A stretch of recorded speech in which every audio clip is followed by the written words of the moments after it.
This episode of New Politics was released on the 3rd of June, 2023, and produced on the land of the Wongal and Whadjuk people.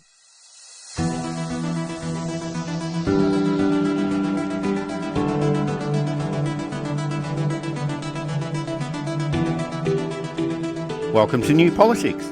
In this episode, one of Australia's most successful political leaders to leave politics, the high cost of government outsourcing in Australia, and the debate about the voice to Parliament gets taken over by the Conservatives. I'm Eddie Djokovic, editor of New Politics. I'm David Lewis, new Premier of Western Australia.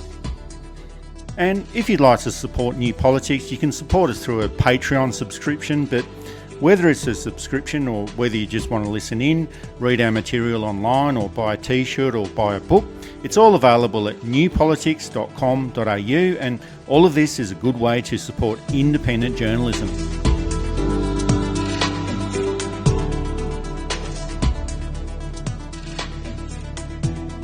Mark McGowan has resigned as Premier of Western Australia, and he's one of the most successful political leaders in Australian history.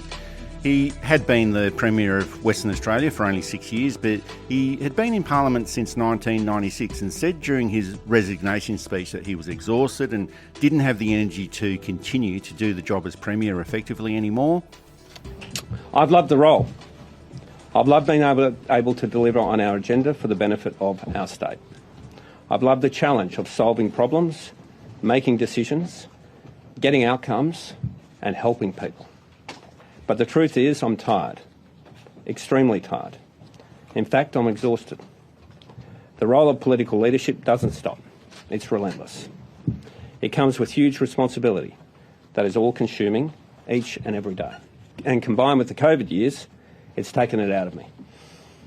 I'm convinced WA Labor can win and will win the next election in 2025. But I just don't have the energy or drive that's required to continue in the role as Premier, or to fight that election, which would have been my 8th election as a Member of Parliament. This job is like no other. After 7 elections across nearly 3 decades, now is the right time to step away from the job that I have loved. Therefore, I'll be resigning as Premier and Member for Rockingham. This week will be my final week.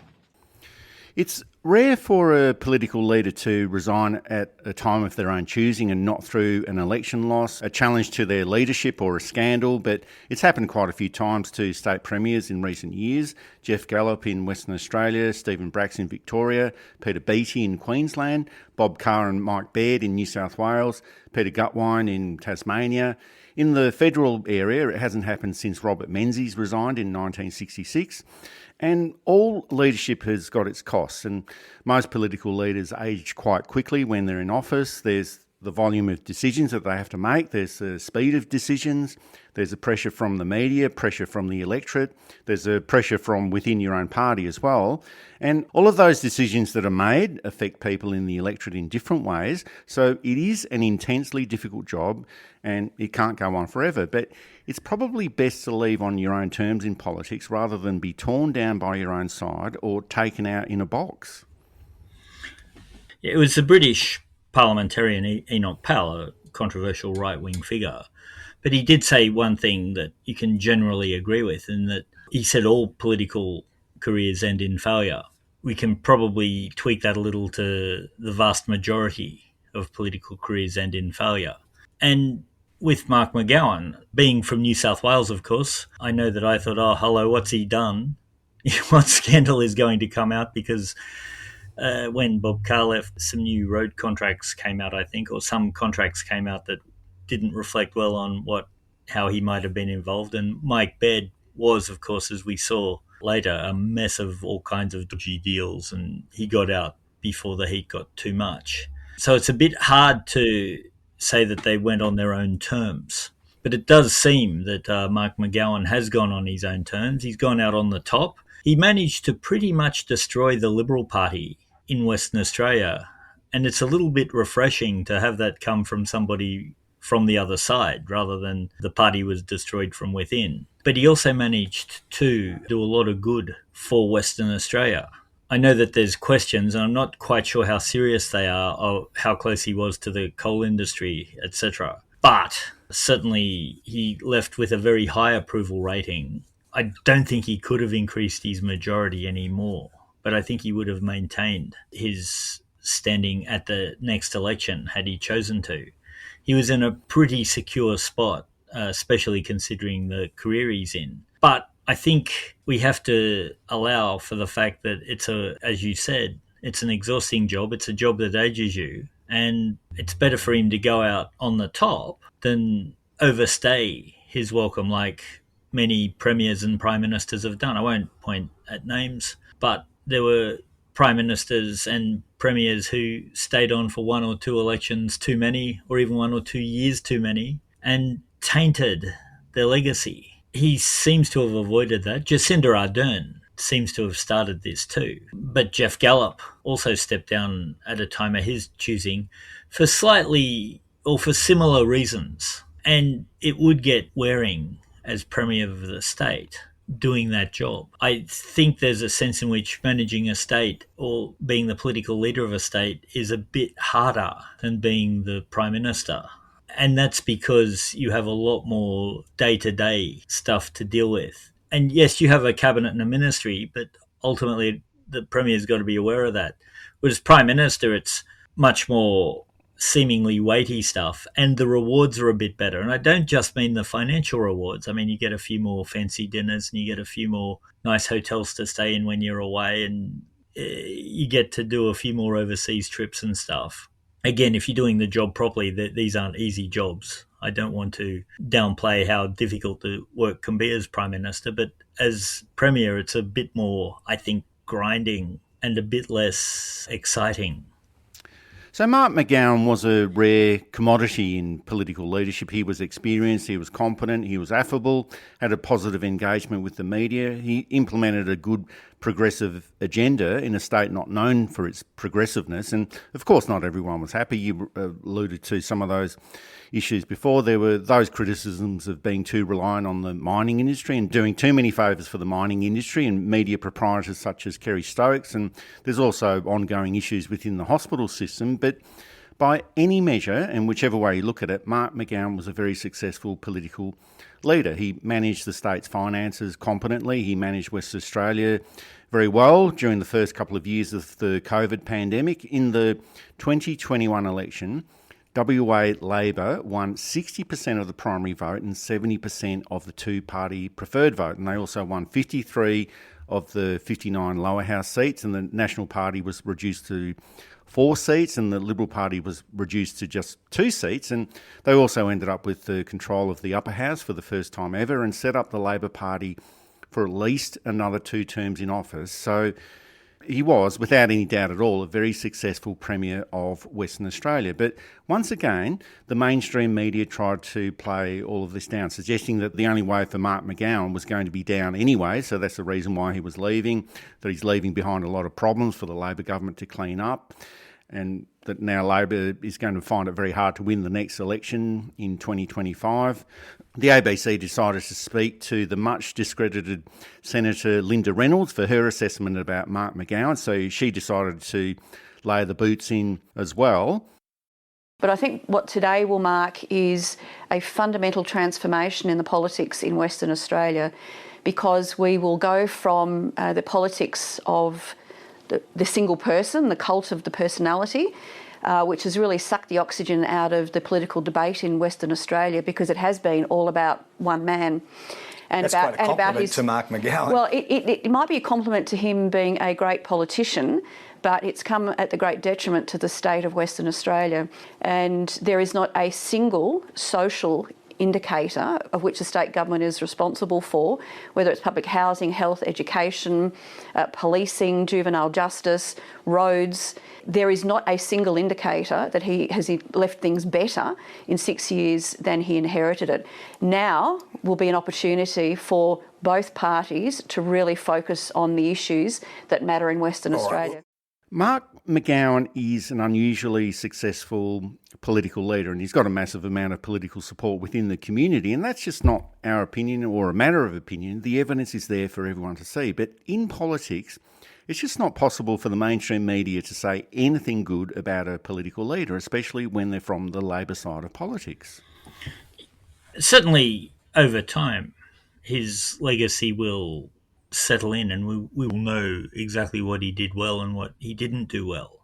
Probably a prime example of that is the John Howard years, where we can look with a little bit of the heat removed. What did he do well? What didn't he do well? I'm not going to enter into that. I think most listeners here would know that we'd have more in the debit column than the asset column, but it takes a little bit of time to be able to look at these things a bit more objectively. McGowan was remarkable. He did stand up to some very, not intimidating, but some very noisy threats. Sued by Clive Palmer because Clive Palmer couldn't make extra money during the pandemic, which seemed to be the only reason he was sued. And the case was rightly thrown out of court. And that probably is one of the factors that drove Western Australia to really despise the Eastern Liberal Party, and they cop it in the Western Liberal Party, and knocking the Liberal lower house seats down to 2. And that McGowan's managing of the pandemic, that he treated Western Australia like New South Wales should have treated things, like an island. There's no coming in. We are closing this down till we have it under control. And that was against a lot of opposition. And Western Australia came out a little bit better in the end, although New South Wales kept ruining it for the rest of the country. And I think, too, he left the Treasury in pretty good stead. I think the job and property situation is slightly better in Western Australia than it is in the eastern states. So at this very first flush of observation after the event, it looks like he's going to have a very good legacy, and you can't ask for more. He'll probably go down as one of the great premiers of Western Australia, I think, over time, but maybe still a bit more to come out before I lock that down. But if nothing comes out, I think I'm pretty sure in that judgment that he'll be one of the great premiers. And when a highly successful leader resigns, there's always going to be a void left behind. Mark McGowan at one stage had an approval rating of 91%, and that's unheard of. You know, leaders like Leonid Brezhnev in the Soviet Union, they used to have approval ratings of 99%, but I think those circumstances there were quite different. And his departure will cause support for the Labor Party to drop off, more than likely, and maybe create a few difficulties for the new Premier, Roger Cook. But I don't think there will be enough drop-off for them to lose the 2025 election. But we also have to look at what happens when successful long-term leaders do resign. In Victoria, Steve Bracks resigns, John Brumby loses the next election. In Queensland, Peter Beattie resigns. Anna Bligh did win that next election, but had a big swing against her and lost the next election after that in a landslide loss. Bob Carr resigned in 2005, and Labor had a lot of political problems over the next 6 years. Jeff Gallop resigned. Alan Carpenter comes in and loses the next election. And just recently, Peter Gutwein resigned in Tasmania, and now there's already problems for Jeremy Rockcliffe, who's now in a minority government. So there is very strong evidence to suggest that the support for the West Australian government will drop off, but I just don't think that there's going to be enough for the WA Labor government to lose 24 seats at the next election, but I guess anything is possible. And you alluded to this before, David, but with all of these resignations in state politics over the past 15 years or so, and the last time that it happened federally was in 1966, 57 years ago, well, it could suggest that the state leadership is far more difficult than national leadership. They've got schools to run, hospitals to run, roads to build, as you referred to before. The services that they provide seem to have a more direct link to the electorate than the federal government has. And I'm not suggesting that federal leadership is easy in any way at all, but it could be that fact that the style of leadership that's required in state politics is just far more intense, and it could be the factor in so many state leaders resigning from office. Yeah, I think just the grind of having to deal with putting in a new road, having to deal with extending a hospital, having to deal with social housing. These are all worthy and great things, and we want good people to do them, and they should be done well, and they're very important. But it's not as thrilling as meeting the King of Tonga for an official dinner, or being asked to sit in on a security meeting with the United States and Britain, for example. And some of these things we might approve of, some of these things we may not approve of, but they're much more interesting than, we need to build that road. There's a waste collection issue that the local council says is ours.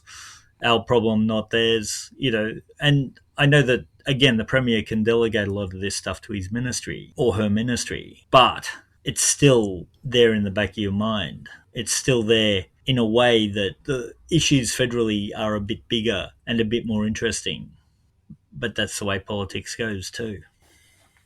And there have been questions about how a change in state leadership in Western Australia will affect federal politics in Western Australia, and that's hard to know at this stage. There is a perception that WA won the election for Labor in the 2022 federal election, and time-wise that's absolutely correct because they were the last seats to be called because of the time difference in Western Australia. So federal Labor did pick up 4 seats in Western Australia and a 10% swing as well, but they also won 73 seats in other parts of Australia. So you could argue that all of the other states also won the election for Labor last year, but I do understand the sentiment anyway. But generally there is a difference between results in state and federal politics. There's always different issues in play, there's different characters involved, there's totally different situations.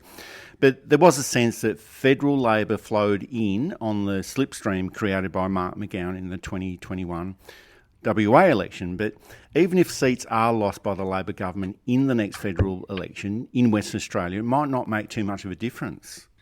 No, I think the new Premier, Roger Cook, will have challenges in trying to get the type of cut-through that McGowan had. And I think that the type of popularity McGowan had is not replicable. It was extraordinary. It really was. And I think, too, it will probably harm Roger Cook a little bit in that they will want him to be as popular, even though there'll be a lot of commentators saying, look, those numbers are completely unsustainable. You've got to give him time to settle in.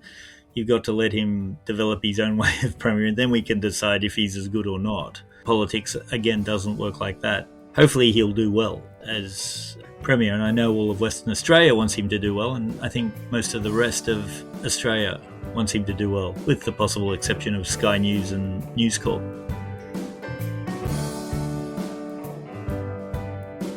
You're listening to New Politics. You can subscribe to us on Apple or Google Podcasts, listen through Spotify, YouTube, SoundCloud and Amazon Music, or you can find us at newpolitics.com.au. And you can now support New Politics through Patreon.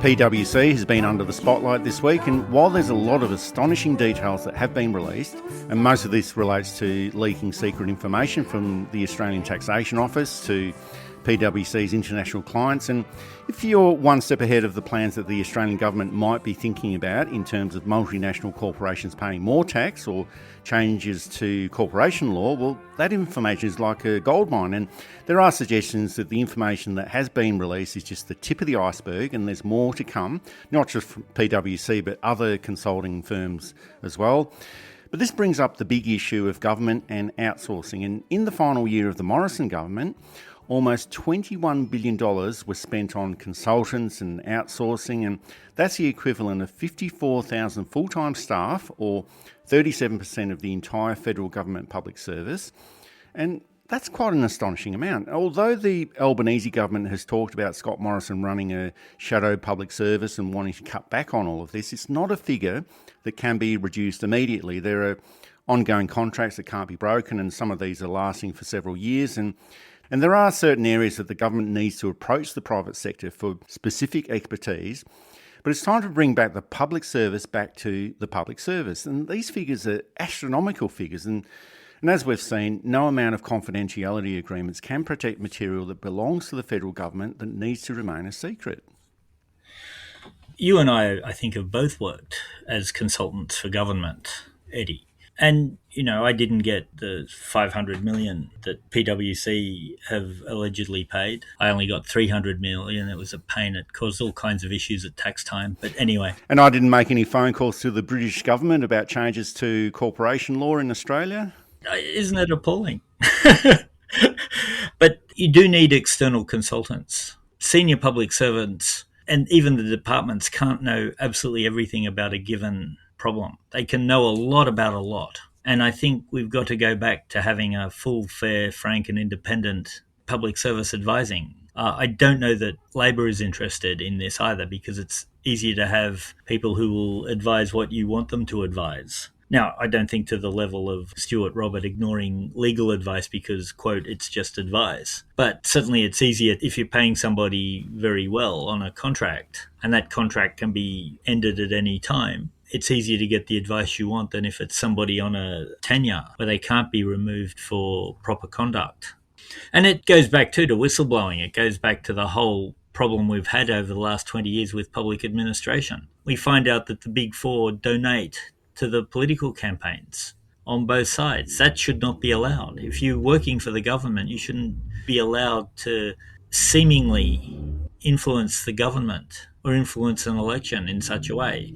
Now, I know that these are private enterprises and they have the right to do what they want, sure, but there's conflicts of interests here. So this has been the focus of attention during Senate hearings this week. Here's Senator Barbara Pocock asking Peter DeCure from the Tax Practitioners Board a few questions about the actions of PwC. Has the board formally considered whether PwC has breached subsection 30-10(1) of the Professional Code to act honestly and with integrity? We haven't considered that, no. And why hasn't the board considered that? We went, as we explained, we went through the process of investigating the referral from the ATO. We considered the evidence that we raised, and we made findings, and we imposed sanctions. I think many people out there watching this and many people in this Senate think that the kind of conspiracy that they're seeing between 50 potential people within the company, many of them partners, in the biggest accounting firm in the world, or up to their necks, it's clearly established in monetising confidential information to help multinationals minimise tax. And you're telling me you haven't decided whether PwC, you haven't considered whether they acted honestly and with integrity? As I said, Senator, we are currently making further inquiries, and it's a very formal process to... It's been underway for many years. I understand that, yeah. but we did go through a formal process and make decisions and impose sanctions. Do you think Australians are reasonably asking the question as to the adequacy, the strength of resolve in your committee, given the failure to deal with the character of what's occurred here?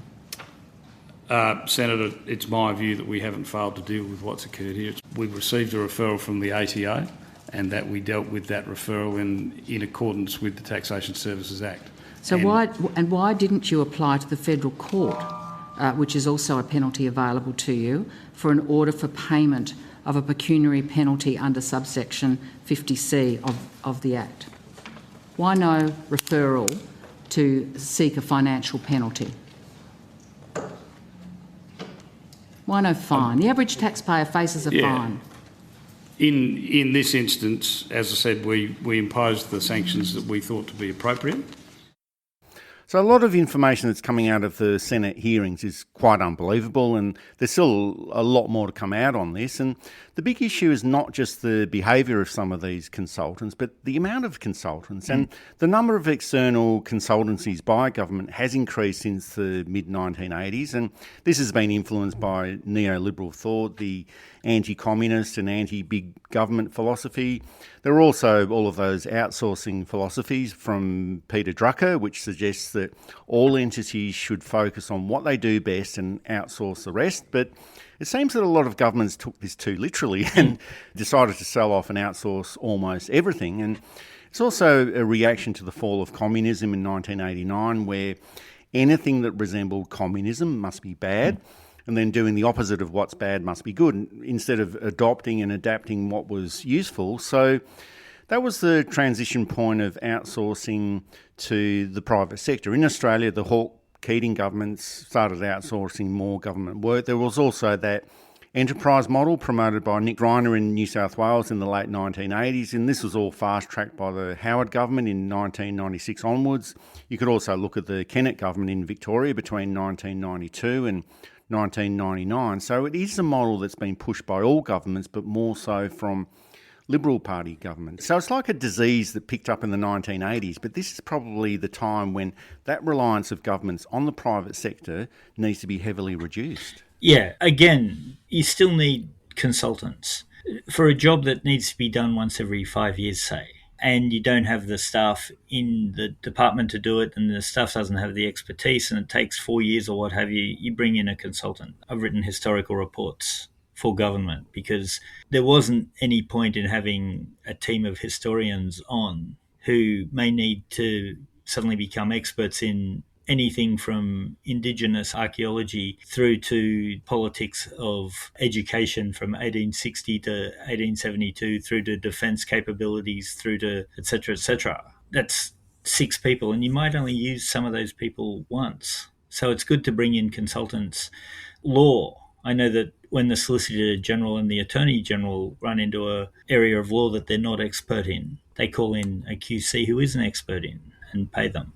During the pandemic, some governments got into a lot of trouble for calling in epidemiologists, virologists, because they didn't have anyone on the staff. But that's fair enough. This was a 100-year pandemic. Of course you're going to get people in from the outside. So it's all good to have the consultants.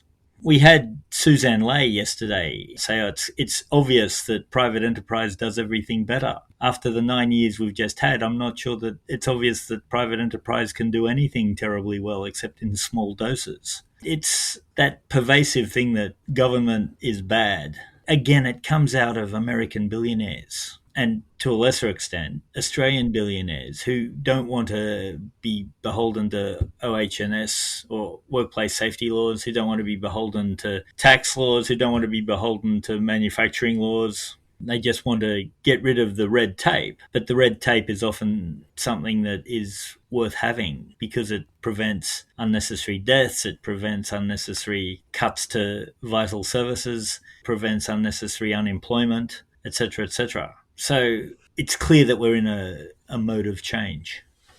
And we've also got the situation where entire businesses have been created based on government contracts, and there's even businesses that have been created that manage the procurement of these goods and services from the private sector on behalf of the government. So there's quite a few issues that arise from all of this, and it seems that in the case of PwC, there just weren't enough checks and balances in place to protect the intellectual property of government and, by extension, the intellectual property of the public. And the big four, that's PwC, KPMG, EY and Deloitte, they received $1.4 billion in government contracts in the last financial year. PwC received $453 million of that. And these big four, as you referred to before, David, they've also donated $4 million to political parties over the past decade. So that's a pretty good return on investment. But economies are sophisticated, and there needs to be a wide level or a wide range of different levels of activities from public and private sector and hybrid organisations. But there are so many areas where the private sector is involved where they shouldn't be. Sure, there can be an argument for selling off Qantas or the Commonwealth Bank. You can still have government-owned enterprises, but run in a different way. Australia Post is a very good example of this. Singapore has got some very good state-run enterprises, and I'm not sure if we're allowed to say good things about China, but China has also got some very well-managed state-owned enterprises. But selling off the land titles office to the private sector, there was also that Liberal government proposal to sell off passports management to the private sector, and how would that be in the public interest? And it's good that that idea didn't proceed, because otherwise we'd probably be hearing about some sort of confidentiality scandal related to passports in the Senate hearings as well. So there does need to be a rethink about all of this, not just consultancy, but also outsourcing and all of those sort of issues, privatisation, and also about how the ethics and the intentions of the private sector are incompatible with the goals of government, and in most cases not in the public interest. Yeah, The government should work on the basis that it needs to do the best government work it can. Selling off infrastructure, roads, rails, Qantas, airlines, airports, the Lands Titles Office. Why would you sell that off? It defeats me. The Passport Office, who thought that was a good idea? I mean, I know the types of people who did think it was a good idea, but these are the types of people who shouldn't be in government and now finally, thankfully, aren't. There's just some stuff that private cannot do. It's one thing to say, we can nationalise the supermarkets, although given the prices in supermarkets at the moment, maybe we should. Or manufacture of certain things. Okay, private probably does work better there, but certainly on infrastructure. Isn't it better for the government to build infrastructure we can all use, that we already pay for through our taxes, and that helps business, it helps not-for-profits, it helps individuals, it helps whatever Australian entity you can think of, and visitors to the country in a good way? You're just pushing product through a system which maximises profit at the expense of the greater good for society. And the issues that are now appearing in that link between PwC and government also highlights the role of the Australian Federal Police. The Australian Taxation Office provided information to the AFP about a confidentiality breach and their concerns about PwC back in 2018, but nothing was ever done. Now, there were some legal impediments and other issues at the time, but if there's some serious concerns about an arrangement that exists between the Australian Taxation Office and PwC that has the potential to undermine the Australian taxation system as well as the taxation system in other countries, well, that's something that seriously needs to be looked at, but it wasn't.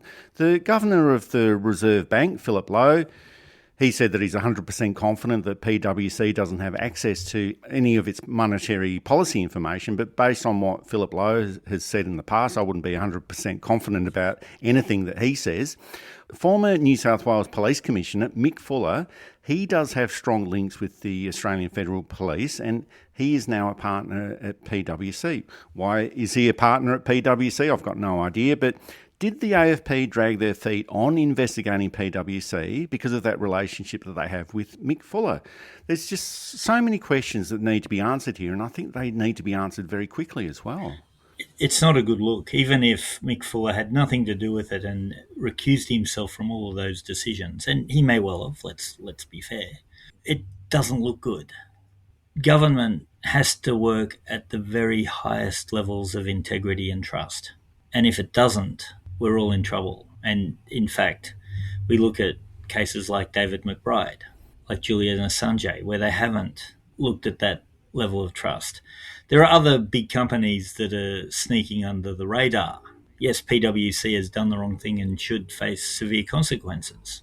What about Wilson with its contracts with Nauru? $60 million or whatever it is to house 12 people for 12 months, but not in luxury, not in comfort. Where's the balance of that money going? We don't know, because we're told that they've got the money and we're told what they're allowed to spend it on, but we're not told what they actually spend it on and how much they just put in their pocket and give to directors.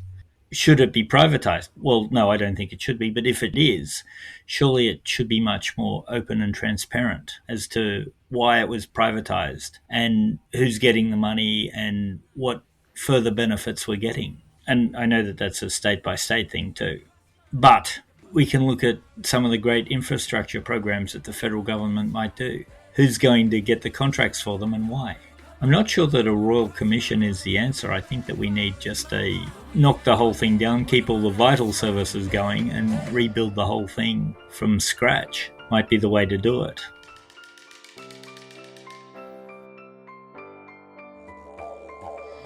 This is New Politics, one of the top 10 Australian politics and news commentary audio programs. You can listen to us on Apple and Google Podcasts, Spotify, YouTube, Amazon Music, and you can find us at newpolitics.com.au, and you can contribute and support New Politics on Patreon.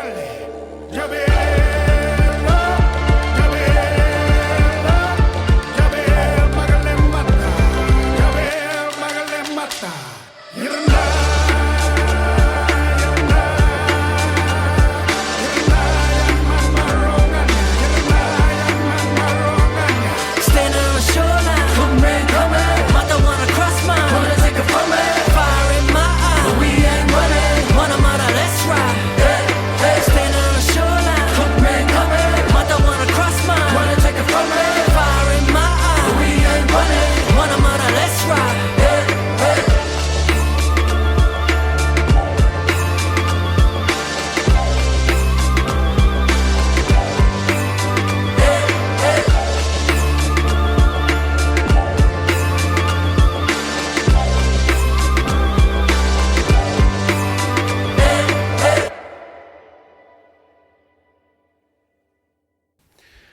There's more action happening on the Voice to Parliament, and during the week, the Prime Minister, Anthony Albanese, delivered the Luitja O'Donoghue oration in Adelaide and primarily pushed the idea of the Voice to Parliament, if it's successful, as a moment of national idealism, and he's also been pushing that idea that Australia can do one better than the 1967 referendum.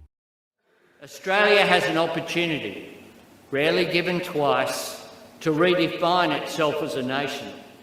So let us not content ourselves with modest change. Let us not fill our hearts with the empty warmth of the merely symbolic. Let us write the beginning of a better chapter, a chapter in which we turn hope into reality, a reality driven by the removal, as the Uluru Statement says, of the torment of powerlessness. A reality in which the Uluru Statement's invitation to walk with us in a movement of the Australian people for a better future is at last accepted. Together we can do just that, and together we will. Thank you very much.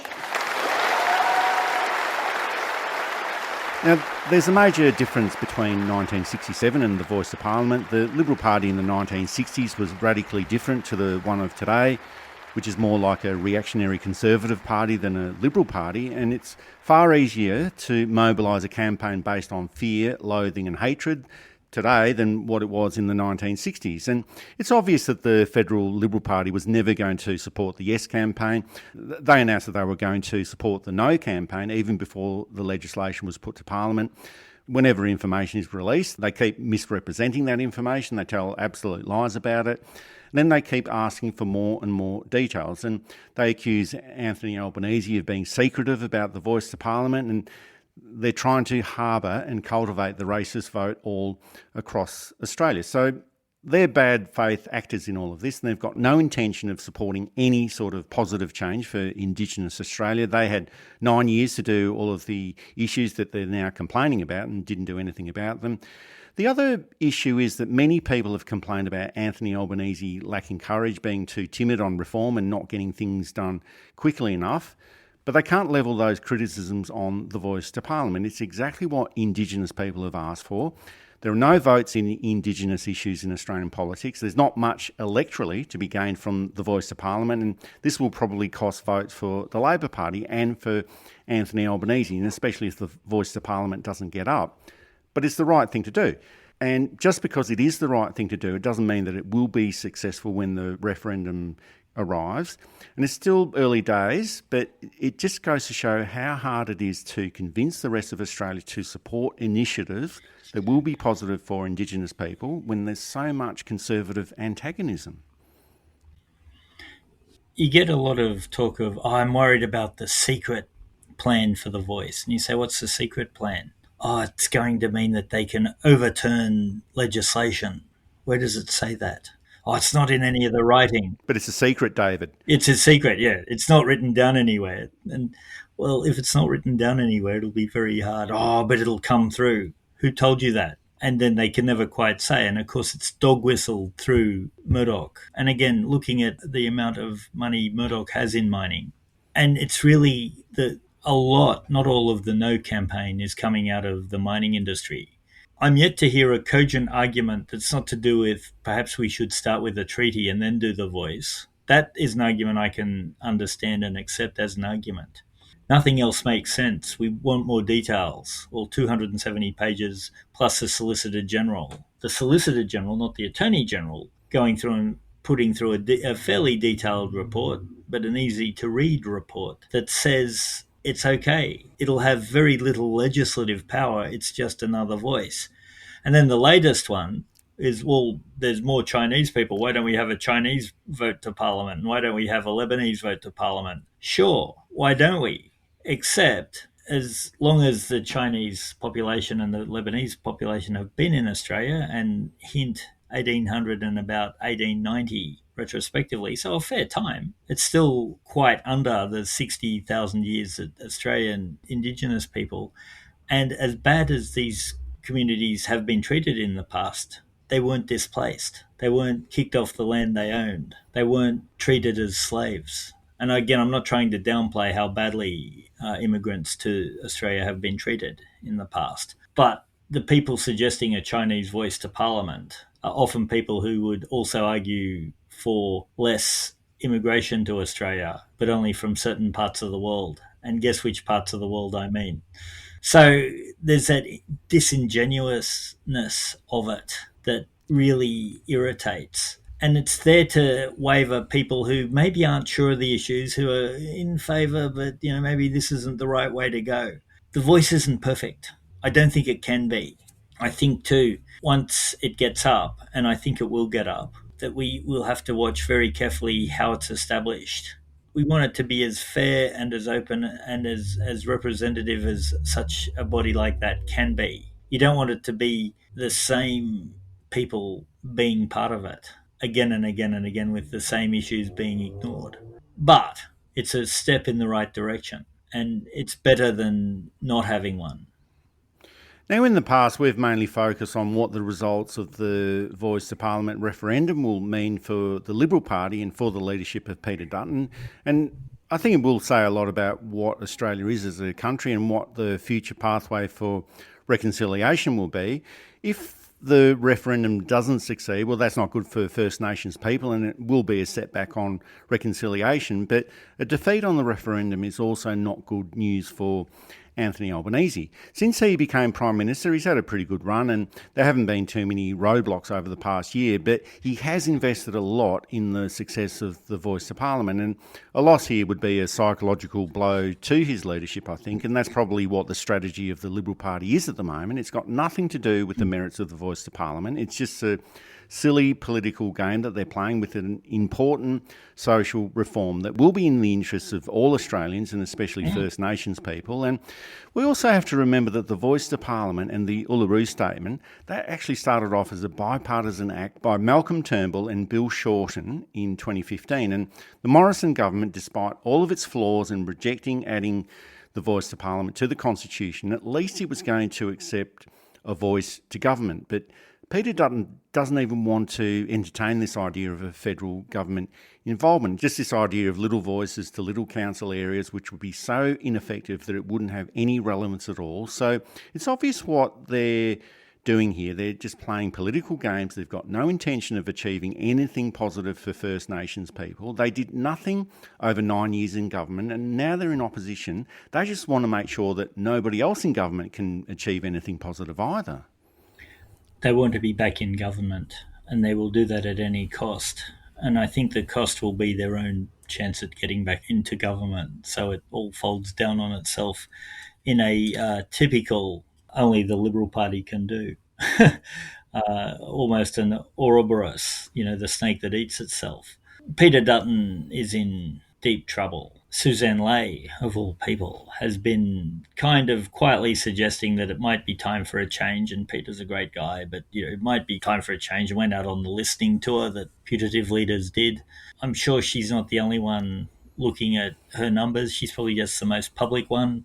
Peter Dutton knows he's in trouble, and the closer we get to a date being set for the referendum, and don't forget, we haven't had a date set yet. It will probably be around November. Around the middle of November seems the most logical time. But these things do take time to set up. They might want the extra couple of weeks to make sure that all the relevant and valid information is disseminated properly. Given that we haven't even called a date yet, the No campaign has been running hard. If it does get up, I don't know what it will mean for Anthony Albanese. The difference is that till now, no referendum has ever passed without bipartisan support. So the Australia card and the local council one in 1988 didn't get Liberal support. It was probably their first successful attempt at opposing for the sake of opposing. And part of that cost us badly. Thanks, Peter Reith. And during the week, the Prime Minister did ask how Australia will feel the day after the referendum if the Voice to Parliament is defeated compared to how they'll feel if it's successful. Well, I know that Sky News will be celebrating, as will News Corporation, as will the Liberal Party. And because they'll feel that they've landed a blow on the Labor Party, it's got nothing to do with the Voice of Parliament, as I said before. It's all about defeating whatever the Labor Party is putting forward. And A lot of this is protecting white authority as well. And I'm not talking about the Ku Klux Klan outfits or anything like that, but this sort of power and control appears in Australia in different ways. And there is a certain group of people in Australia that want to keep Australia as white as possible and as Anglo as possible. That's Tony Abbott, Peter Dutton, most of the Liberal Party, most of the National Party, and all of this is a failure of imagination, a failure to imagine what a positive future could be like in Australia. And it's also unleashing all of this information on the No campaign. And most of that is coming from people like Tony Abbott, trolls on the social media, Twitter and Facebook, and then there's people like Warren Mundine. And I found a snippet of Warren Mundine from 2014 when he was highly supportive of the $500 million cutbacks to frontline Indigenous support services that the Abbott government implemented, and he also wanted to see an extra $600 million of cutbacks, or savings as he called it, and not much surprise, but he was as incomprehensive then as he is today. There have been some serious concerns over your call for $600 million in further savings. Are you saying that you've been taken out of context? Look, every politician and every public servant always says to take that out of context. My exact words was, if people are talking about cuts, we're talking about savings. Now, put it in the context that if I got $500, I've been told to go out and buy baked beans. I go into the first shop and they're selling it for 50 cents a can, and I see the next shop selling it for 40 cents a can. I'll take the 40 cents, and that means I can buy more baked beans than I can at the 50 cents. So looking at housing, for instance, we've already done modelling on the housing, is we can make a lot of savings in that area, which then can mean that we build more houses. Right, so whereabouts is that modelling being done? I mean, we've heard a lot of this, duplication, overspending, and modelling, but where are the details that people can really rest that on? Yeah, well, look, I'm quite happy to do that, but before I release those details, I'm meeting with the Treasurer, as I said, I'm meeting with the Finance Minister to sit down and go through that stuff and test it. Now, I've had sat down with people who are in the private business. I'm a businessman, so I know, cuts here and there are not drastic. It's about, how you do savings and then reinvest those savings back into the system. So we've looked at some modelling about how you do it in housing, and we've taken the experience of what has been done in the business world as well as what's been done in New South Wales in a number of areas, and we've come up with this modelling, and we'll sit down and we'll have that conversation. Is this something that's been part of the Indigenous Advisory Council? Now, certainly Nairi Brown has said we don't even know how we're going to deal with the cuts that have already been announced in the federal budget, and that certainly she wouldn't be looking to any other savings. Is she out of step with the council, or are you? No, well, look, that I mentioned, if people go back to when the Prime Minister first approached me in February 2013 about taking up this chairmanship, I had said from day one, we're going to look at the inefficiencies, we're going to look at the waste, and we're going to start looking at inefficiencies. But it does seem like your other council members aren't across what you're talking about. I'll get to that in a second. It was mentioned at every council meeting we've had that I've always was going to look at the waste and inefficiencies, and I was going to come back to modelling and meeting with the Treasurer and meeting with the Prime Minister and talk about these things and go through that modelling. It's been mentioned at all our meetings, and if people go back through my media conversations over the last 12 months, it's in all of those conversations as well. We're going to cut the inefficiencies, we're going to cut the waste, and we're going to reinvest that funding back into the system. Democracy suggests that we listen to many perspectives, but what sort of notice should we take of deliberate misinformation, spoilers and troublemakers? Now, as far as I'm concerned, it would be better if people such as Tony Abbott and Peter Dutton just came out and said, look, I'm voting no because I'm racist. At least that would be a lot more honest than what they're doing at the moment. And during the week, the Liberal Party was pushing the "it's okay to vote no" message, and that's similar to the "it's okay to be white" message that they supported in the Senate a few years ago.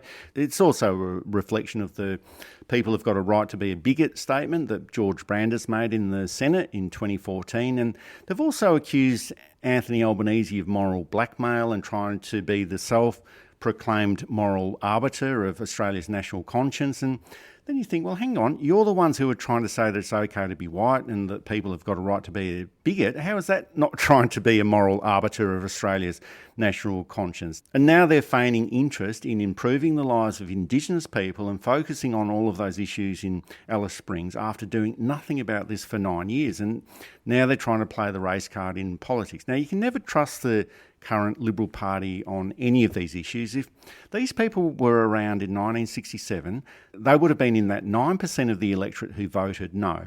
And there were 91% of the electorate in that referendum that voted yes at that time in 1967. The Liberal Party of today, they're being totally disingenuous on the voice of Parliament, and if they can go as low as possible on this, they will go there. And there's no low they won't go. His actions are those that you might expect someone who is racist to do. Walking out of the apology, opposing the voice, refusing to meet with Indigenous leaders. I'm not saying he's racist, but there's that old expression, if it quacks like a duck, walks like a duck, flies like a duck, it's probably not a chicken. It's a dangerous position to put yourself in modern Australia. Racism is slowly and painfully and not as efficiently as we might like dying out. The 18 to 25 cohort is much less inclined to listen to the racist dog whistle than their older counterparts. And the 18 to 25 cohort just gets bigger. And that cohort changes into the 25 to 35 cohort, etc. And their opinions aren't likely to change. We've had 250 years of racism, and it's slowly dying. I'm not saying it's gone. I know that there are those of you out there who are still copying it every day. But looking at the research that's been done, it's not the vote winner it was even 10 years ago. That's it for this episode of New Politics. Thanks for listening in. And if you'd like to support our style of journalism and commentary, please make a donation at our website at newpolitics.com.au. We don't beg, plead, beseech or gaslight you about journalism coming to an end. We just keep it very simple. If you like what we do, please send some support our way. It keeps our commitment to independent journalism ticking along. I'm Eddie Djokovic. Thanks for listening in, and it's goodbye to our listeners.